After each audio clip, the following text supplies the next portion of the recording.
Okay, so it's 5:30 on Monday, February 10th. And this is the official beginning of the Finance Committee meeting of the Springfield City Council. It's a 5:30 meeting. We're starting at 5:30. And I'll introduce myself. I'm Tim Allen. I am chair of the Finance Committee.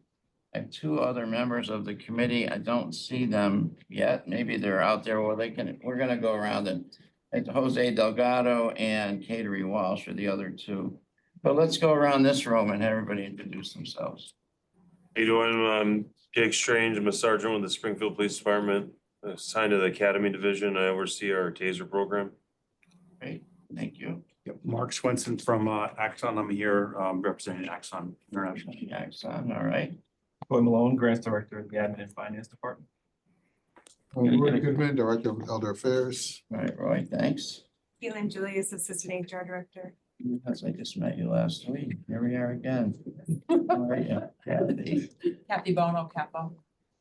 Steve Lonergan, Acting Controller. What did you say, Steve Lonergan? Acting Controller. Acting comptroller. Never forgets that word. Acting comptroller. All right, let's go here. Attendant Temporary Labor Relations Associate. In City Hall? Yes. Excellent. Thank you. Department Budget Director. Great, thanks. Matt Benoit, Lieutenant, Springfield Police Department, Professional Standards Unit. Thank you. Kyla Raymer, Grant Administrator, Springfield Police Department. Joe Dunn, I'm the captain of the Firearms Investigation Unit of Springfield Police. Say firearm investigation. Firearms Investigation. You? Brian Bellabo, Captain, Professional Standards. You? Sergeant Chris Roberts, Springfield Police, also Professional Standards Unit.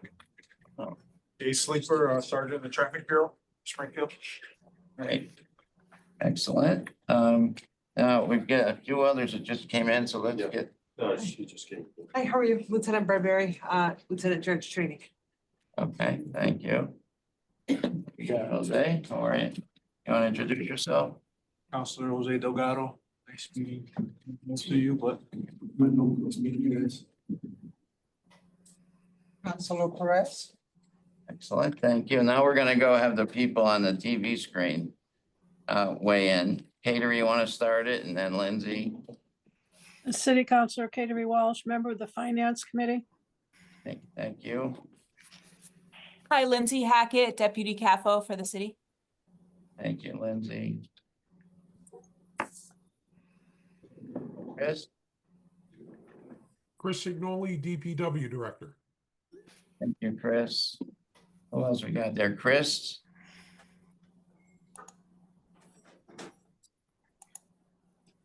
Chris, can you hear me? He's muted, okay. Chris Fraser is there somewhere. And who else are we missing over on the left? Oh, Molly. Molly, are you, you introduce yourself? Library Director. Okay, I think we got everybody there. So we have a big crew here. We have a long agenda. Most agendas in the Finance Committee are, 10 items or thereabouts. And 27. When we went through the police items from last week, we had a big meeting on that. So that hopefully those will go well. They're at the end though. They're in 23 through 26, I think. So we'll start off. We're just going to start off and try to be snappy about it. And, don't talk more than you need to talk, but be responsive to any questions that come up. So start off with Steve Lonergan with the November revenue report. Everything's good. Everything's good? The revenue we have two now, but then we'll start in November. The revenue is for November with a 421 million or 44% of the budget. Venture is at 452.1 or 47% of the budget. It's about where we expect because there were no alarms in November. So that's after 4 months of After 4 months. of the 12 months of the year. Okay. Third of the year. How about the next one, December? Revenue's at 50% of the budget, so we're not good. And so it's going along exactly the way we expected. And the expenditures are at 54%, and that's largely the pension and the big ticket items we took in earlier are leveling out. So there's no, I don't see anything right now that's so worrisome yet. Okay, appreciate it. Thank you. Anybody have questions for Steve?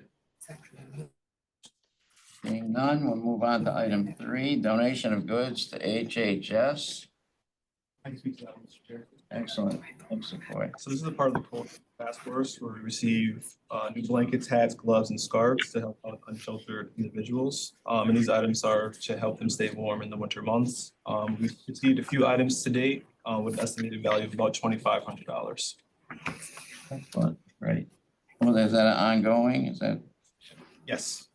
Excellent. Thank you.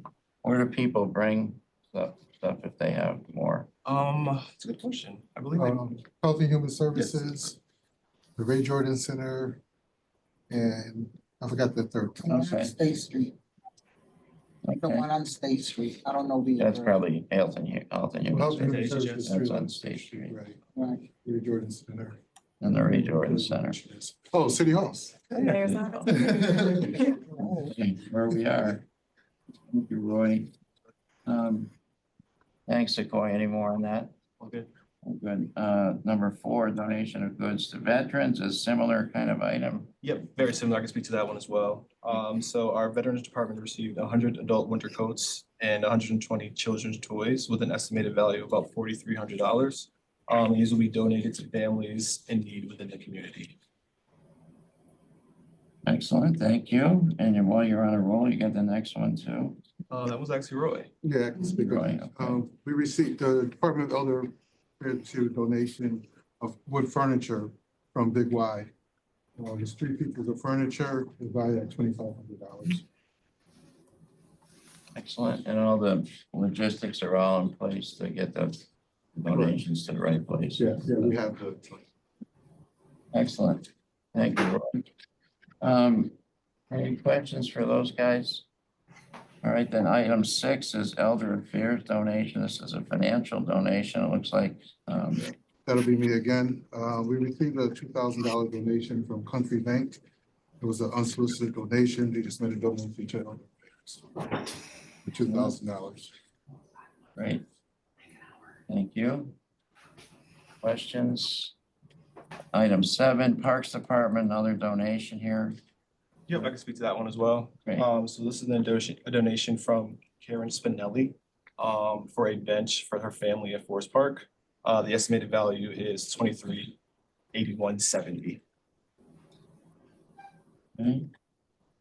Nice. Questions, anybody? All right, sounds good. Moving on to the TJO donation, 6,600.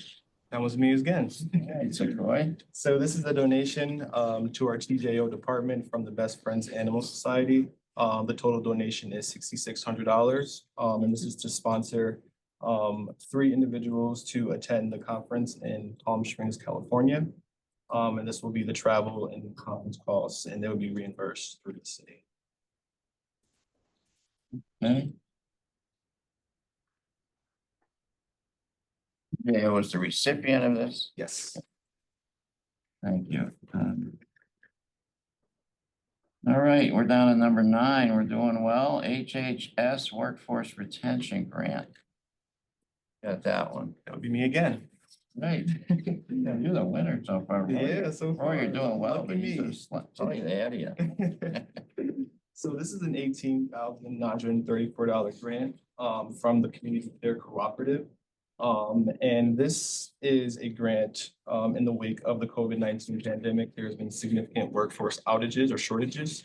And this is to essentially improve retention by enhancing team cohesion and fostering a supportive work environment through staff meetings, team building exercises, and company outings.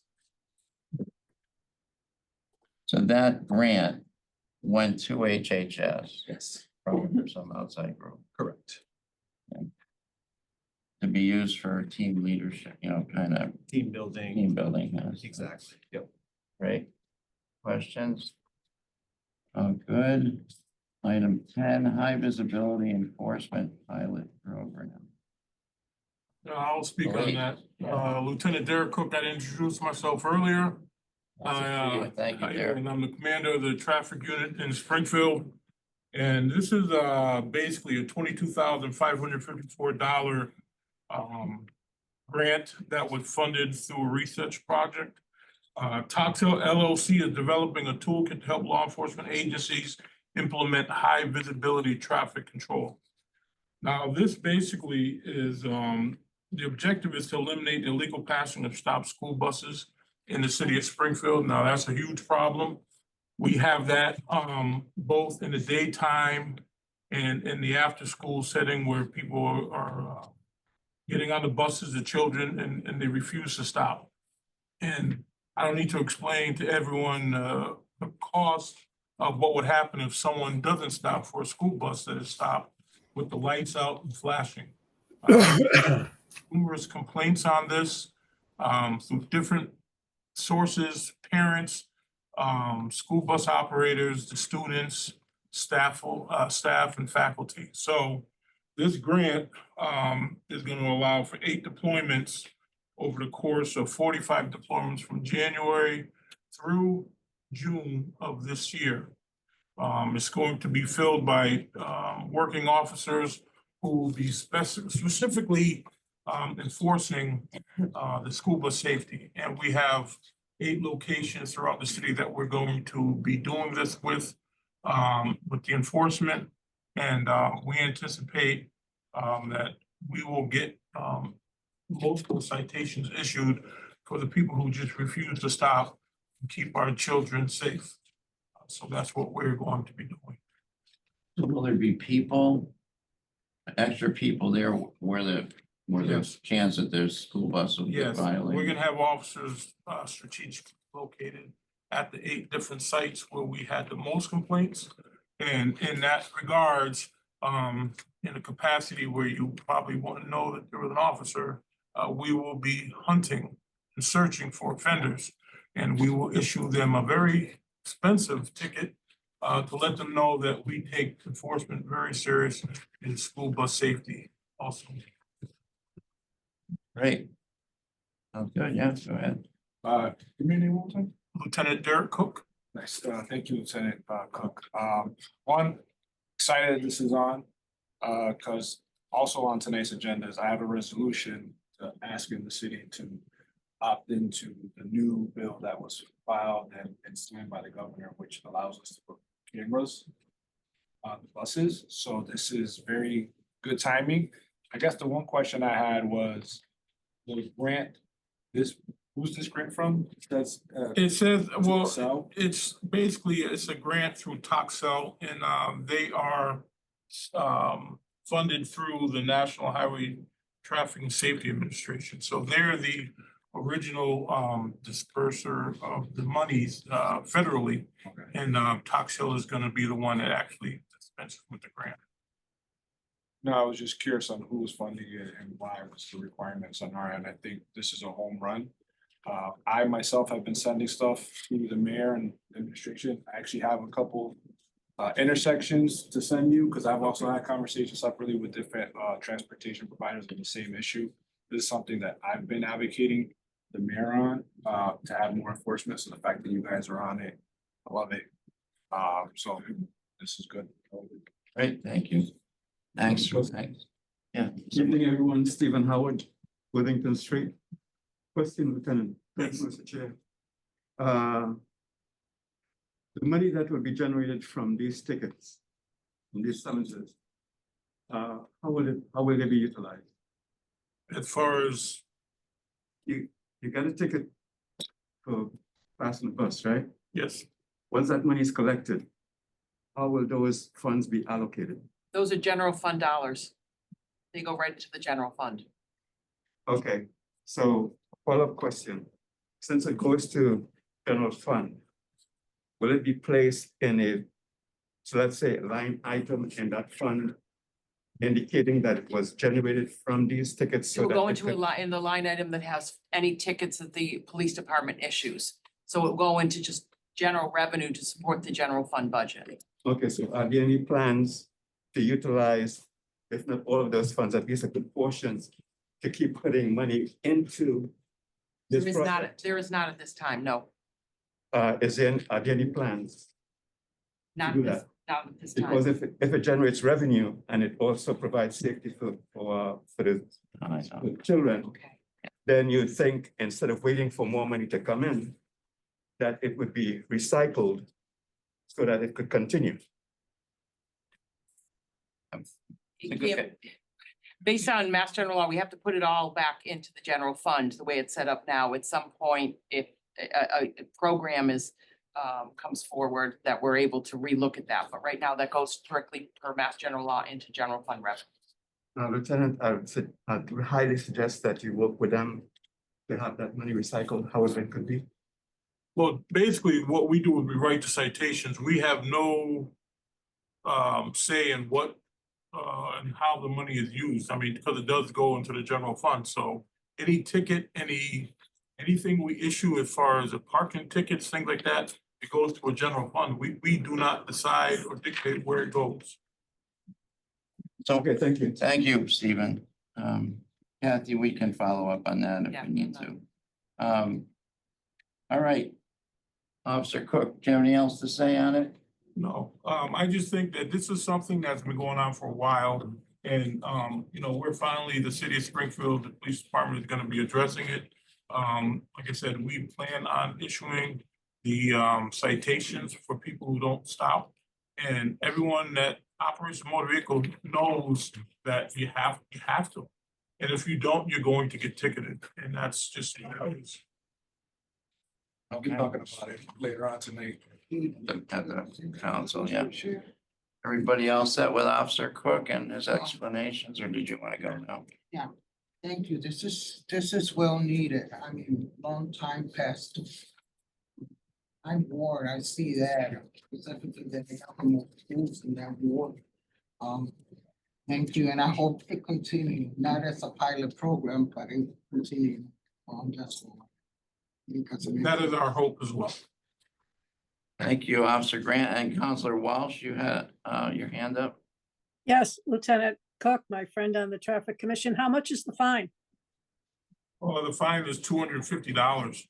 And trust me when I tell you that also it's a moving violation, so it can increase your rates for your insurance premiums.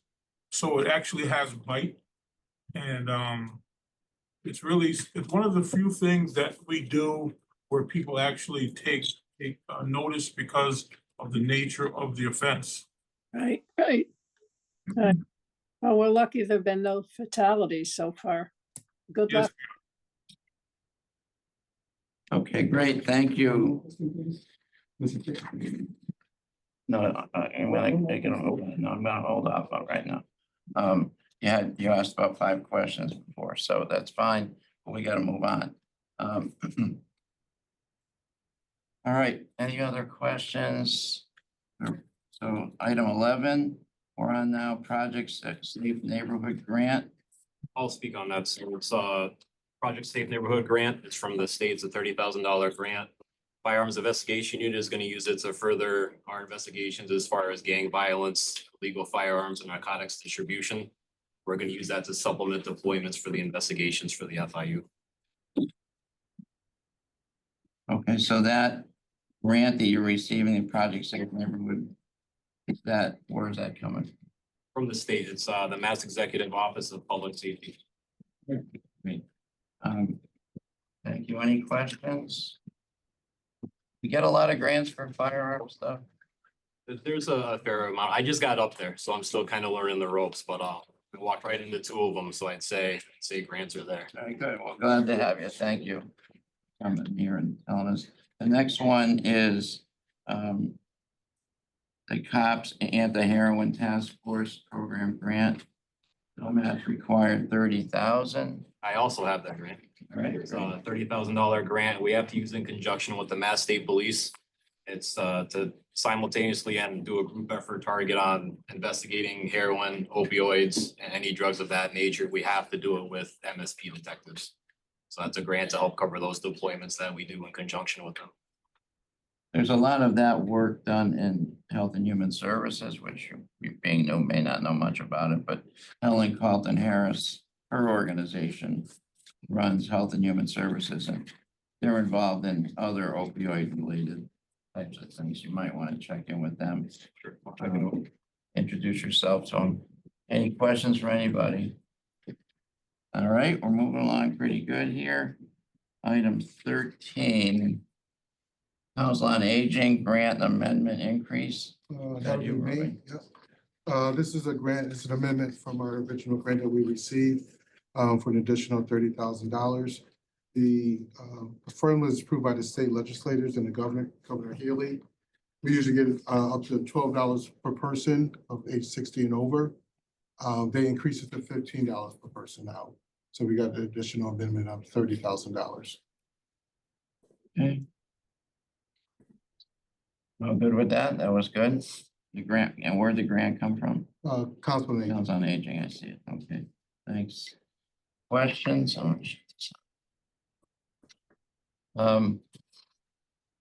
Firefighter safety equipment grant 35 plus.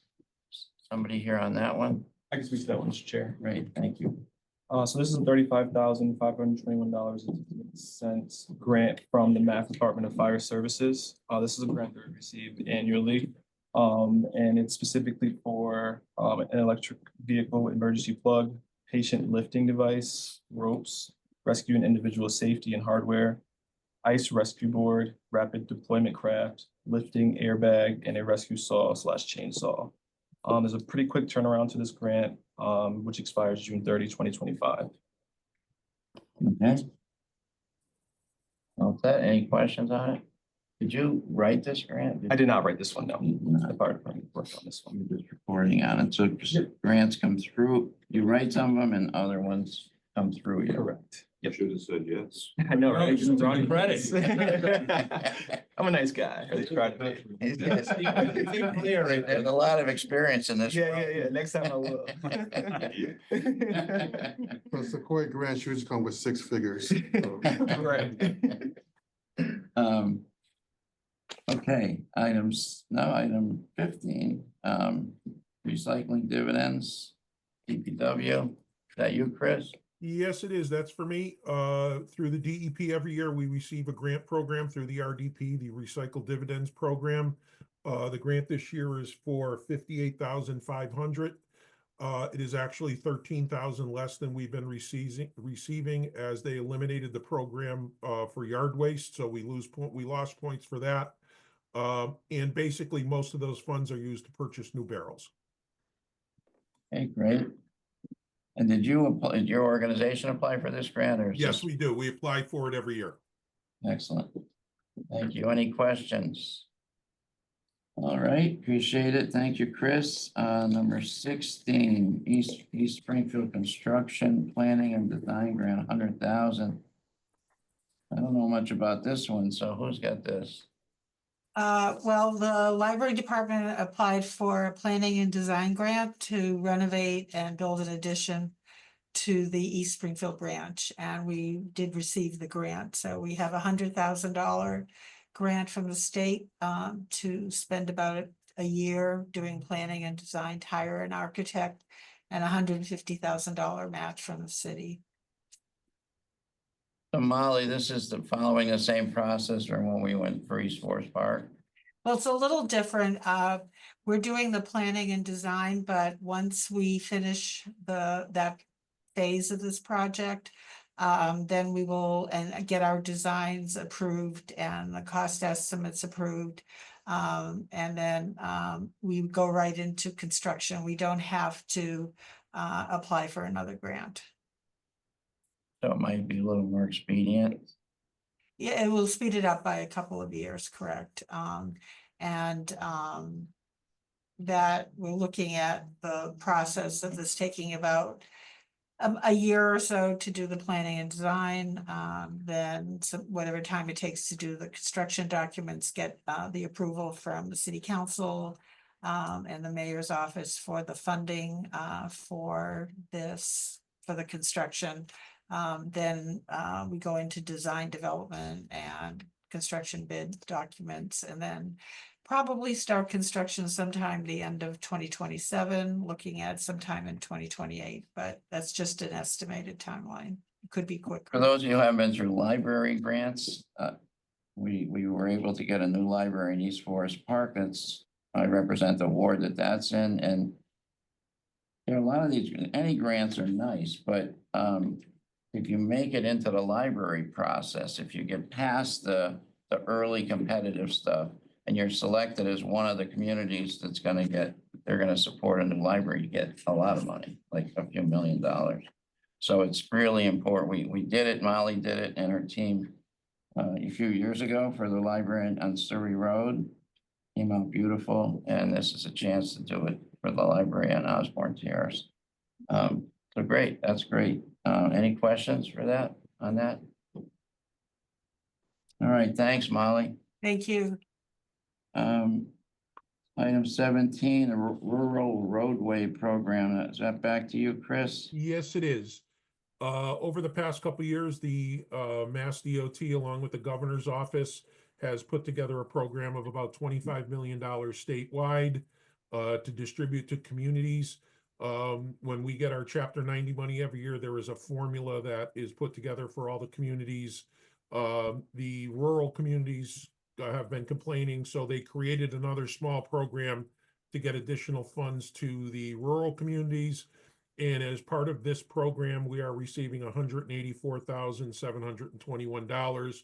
It is essentially additional funds that go into our Chapter 90 account that we will use for paving.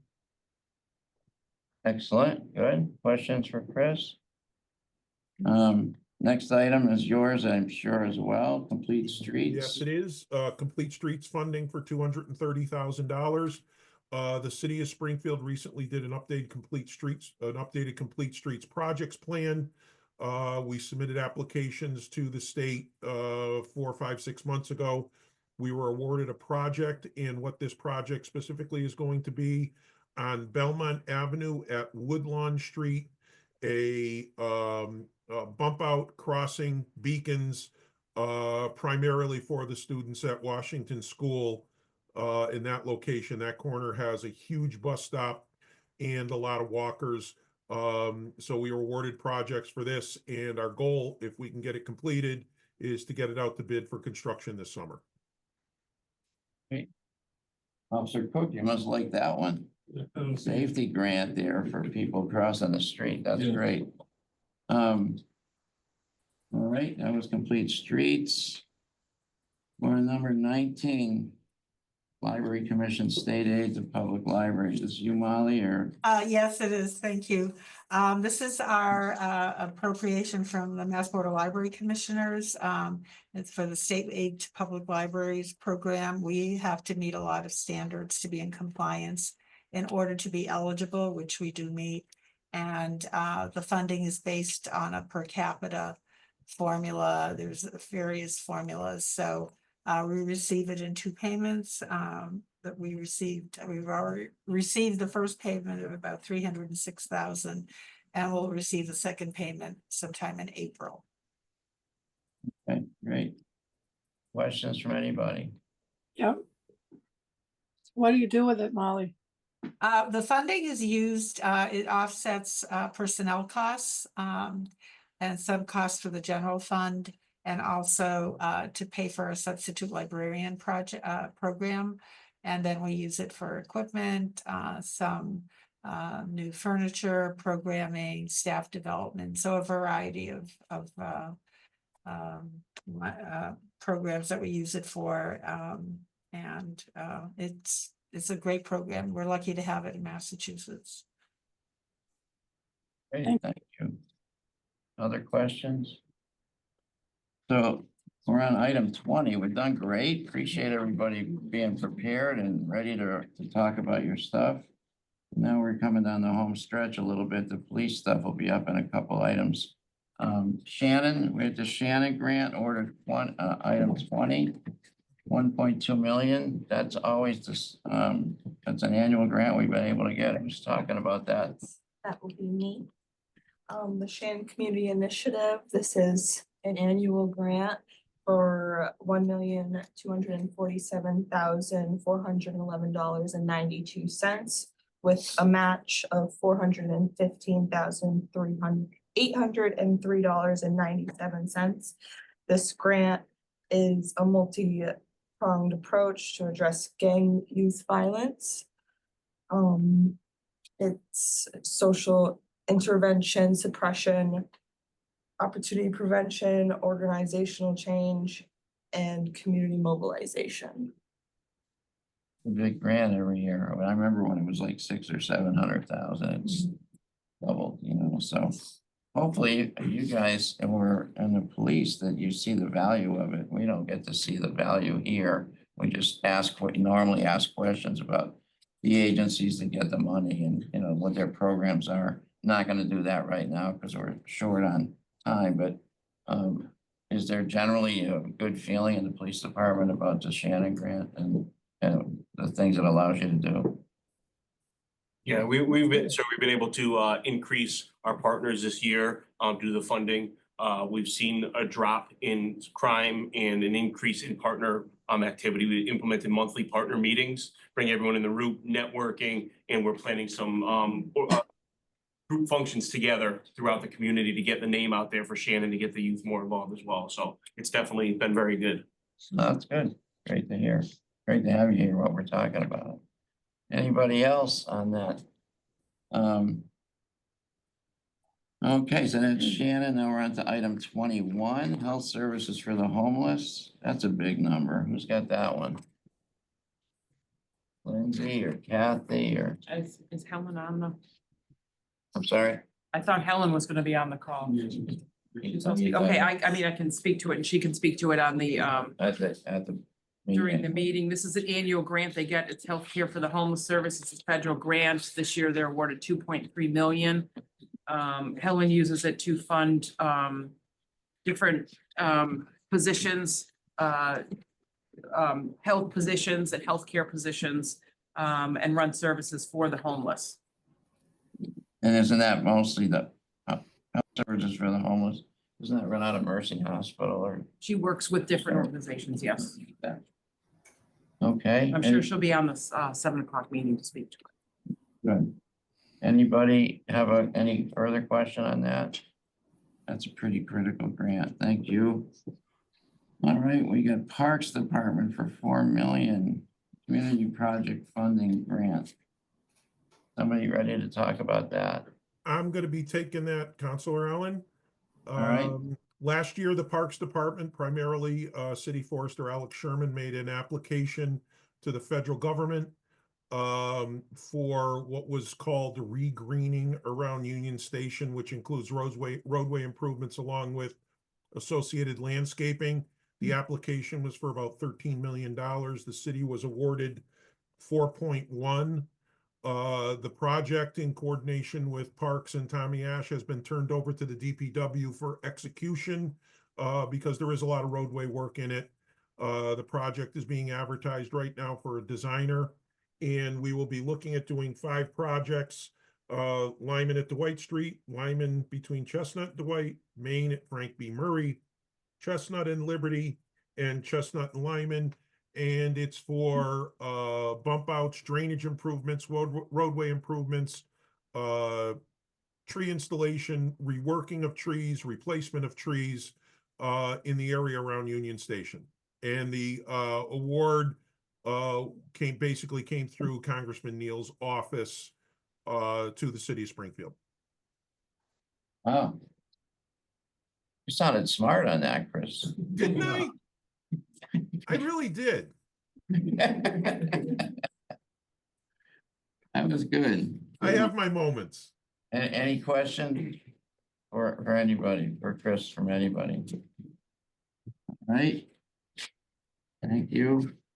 Now we're into items 23, 4, 5, and 6, which are related to the police stuff. I mean, I can just go in order, or Kathy. 24 is actually a bond authorization for school building projects. Right. So it's 23, 25, and 26. Gotcha. And I believe we spoke to these in the subcommittee meetings. It is the body worn camera and tasers that the police department want to enter into a 5-year contract with a total of $7.2 million. 2 of the funding sources I spoke to the subcommittee about is $2.5 million in bond authorization and 1.5 million from free cash in order to fund the huge $7.2 million number. Okay, so these items 23, 25, and 26. We discussed in this room a week ago today more deeply, what was this all for? And at the time, it all went swimmingly. Everybody in the room was in agreement. Is there anybody here? We'll just take them all together for a second. Is there anybody here with any issues about any of these? Because they're gonna go from here, if they get approved in here.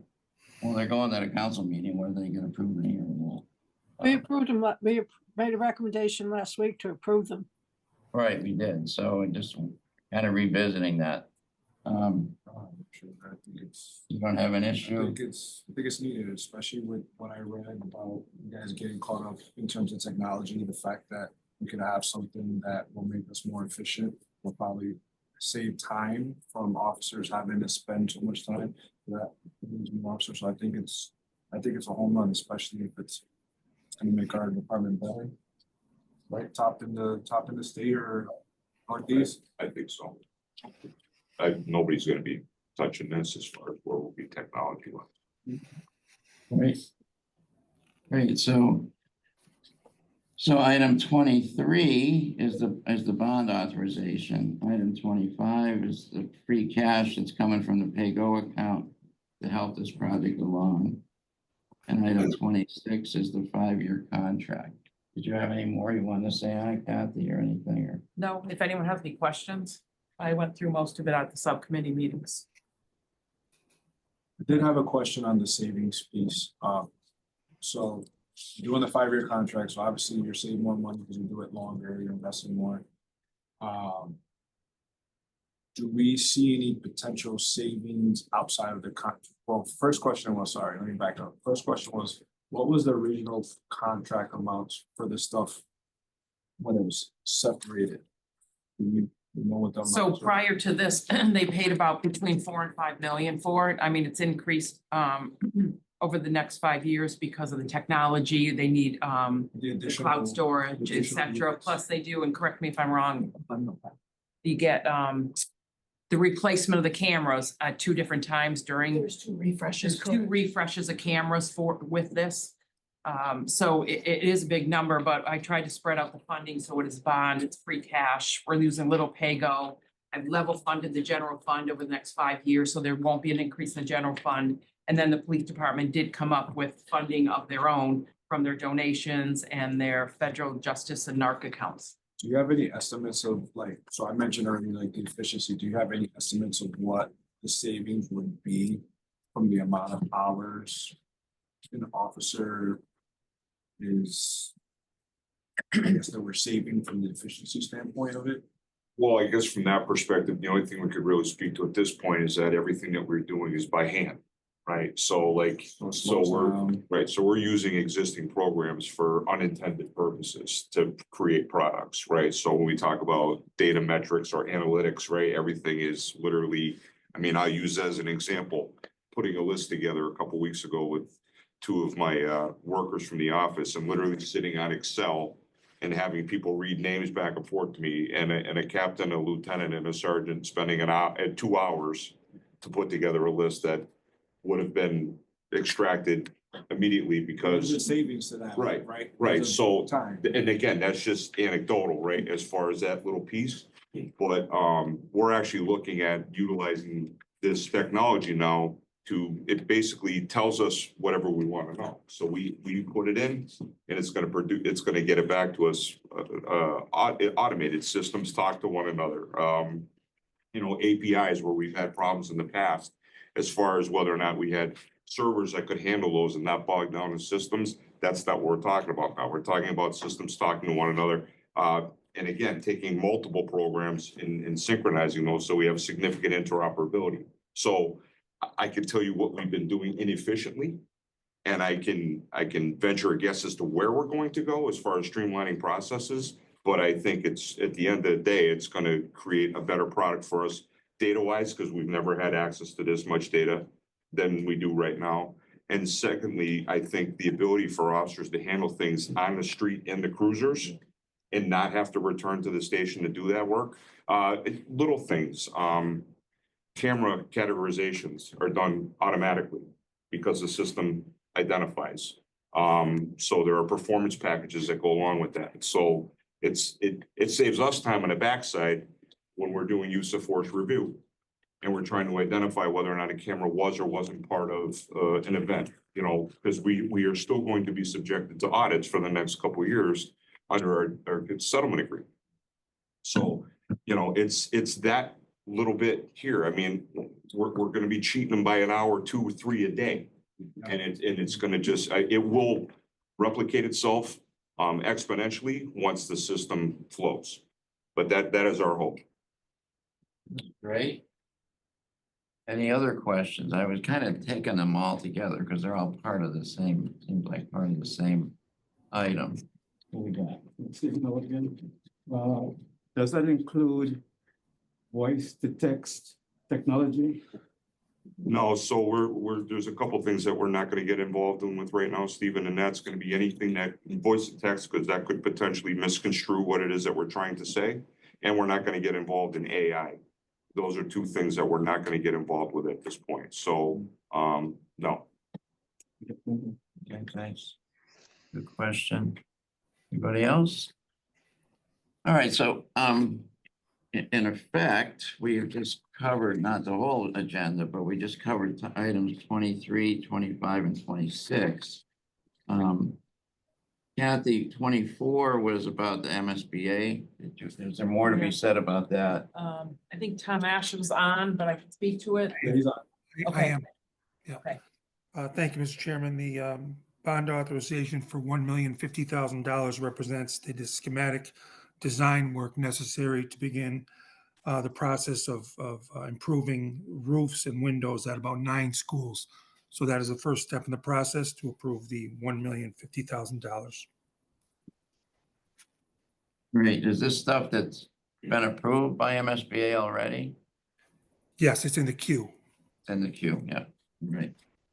Great. Any questions for Tom Ash, head of Parks and Facilities, for this? Not seeing any questions from anybody, so we're good there. Thank you, Tom. Yeah. And we did 20, so we did 23, 24, 25, 26. We're on 27, which is a contract, collective bargaining agreement ratification. Is someone on to talk about that? You are, right? And Bill, all right. Good evening, Councilor. Good evening, everyone. This is a. Just want to know, we just did 26 items in like 40 minutes. So how long are you going to take? How long will you give me? For one item. It's a captive audience, so I can talk all night. It's a 1-year contract followed by a 3-year contract. The first year is an increase of $1 an hour. And the following 3 years, it's 2%, 2%, 2%. There's a $1,500 signing bonus.